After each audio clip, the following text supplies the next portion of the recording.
Alright, RC, we're on Sunday. It's technically day 3, although it's day 2 of the thing. 1943, January. You can do your turn if you want, dude. I'm just gonna. Getting ready to roll. You do your stuff and figure it all out. Make sure you got it right before you go. Don't pull the trigger and get your partner to double check. Yep. See what all happened here. I'm going to go over this because Germany's about to go spasming all over the allies that spasmed all over the Europe here. So, what we ended up having was. You guys want to dig in before we start this run? Might as well, here already? All right. We had the British land here, and what is the name of this place? Leon Castile. And the Americans land in Hey James, can I steal you for a second? Austria, Navarra, We need something to just. the Navarre. And they also landed in Normandy, so Germany is about to do its turn and counterattack. British moved a bit of a fleet down here, that's that card. We took out the Spanish fleet here, which allowed the Americans to come in and do their thing, and without having a fight. And you got a bunch of stuff up there that the Americans have brought in. That's this card here. So they got a combination of 4 attack transports at Normandy, 4 attack transports at Castile, another 4 at home, and guys to load on them. Let's see, what else did we do? Consolidated some stuff here in Gibraltar. A bit of Air Force came down for that. We had a failed blocking of the Italians. I was hoping to get a few more units off them. Probably should have brought more fleet or waited till the next turn when I could have doubled, matched his fleet or exceeded it. But hindsight's 2020, right? Also brought a few guys out from FEC and taken out Italian Somaliland. Moved a few guys up here, and Italy's coming in the back corner here to intercept my rail line, so I can't feed guys up there, which is okay. It's okay. We get it. There was a bit of a battle up here. This large card here on the edge of the table there. Those are all the guys that are sitting up here in the green zone there in Poland. Russia's moving in on Germany.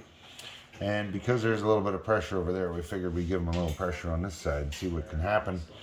Otherwise, we're going to get combination of Italians and Germans bothering people. We want to get rid of that problem, especially this one right here in Gibraltar.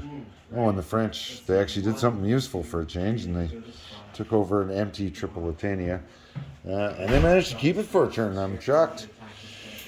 All right, Australia's little navy got wiped out by the Japanese. Apparently we're not very friendly, and there was a massive war going on up here between where the CCP took over Rihi. They still got, I think, 17 or 18 infantry and a cavalry there. However, the Japanese, as you can see, have a large air wing. This fleet here has got a few carriers. Let me back you up a little bit. Let's expand the view here. This fleet here has got quite a few carriers and cruisers and whatnot in there, loaded with planes as well. So she's a tight conglomeration. They've also built quite a bit of navy in here, as well as repairing their damaged capital ships. So we'll see what all happens there. I'm just going to go over the cards here. So these 3 cards are, I'm going to show you what's on those, as well as that fleet. All right, let's bring her around. So we've got, these are the 3 cards across China, quite a few dudes.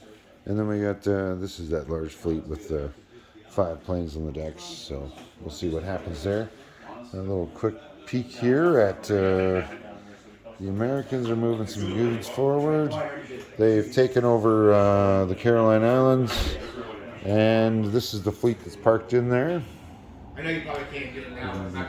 But the Japanese had the ability to come in and take all of these with the fleet here, the fleet here, the fleet here, and the fleet here. So we just put a couple blockers in here so that they can't combat move past.